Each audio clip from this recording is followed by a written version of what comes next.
Okay, I'm just taking the potatoes out of the Instant Pot and they're cooling. I've got a couple of onions and 2 different color peppers, and if you are not allergic to celery, that'd be great in this.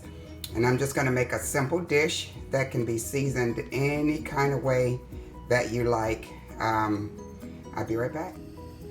This is the beginning of most of my dishes. If I were not allergic to celery, there would be some celery in here too. So I've got onions, bell pepper, red peppers, and then a lot of garlic in the middle. That's how I start most of my dishes.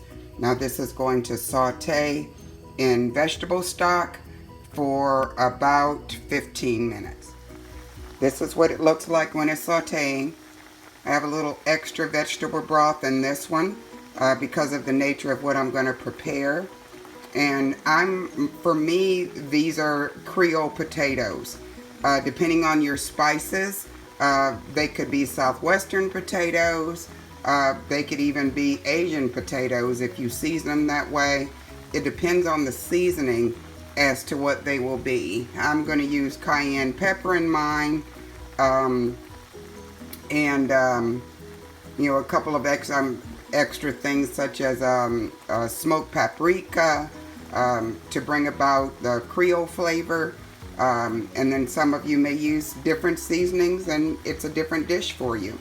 I'll be back.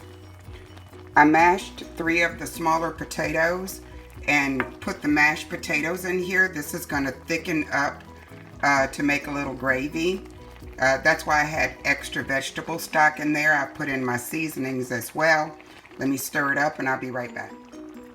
Here is what it looks like when I have let it simmer a little bit with the potatoes, the mashed potatoes in it.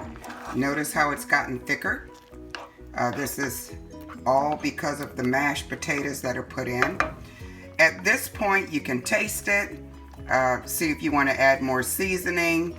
This is where you can also add extra vegetables if you want to add extra vegetables.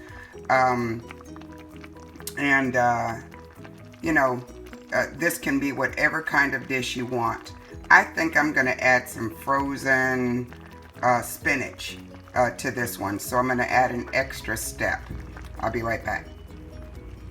Here is what the frozen spinach looks like right out of the bag.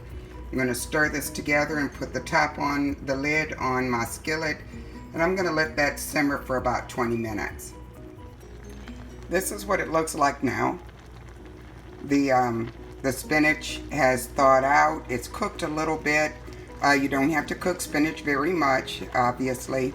And now I'm going to put in my potatoes. See, it's almost finished because I'm using the potatoes from my Instant Pot potatoes. So they're actually already warm too because I never put them in my refrigerator. So I'm going to go on and add those in and I'll be right back. And it's done. I ended up making what I'll call spinach and potatoes because there's a lot of spinach in there. It tastes really, really good. It's a really easy dish, one skillet, and you can season it any kind of way that you want.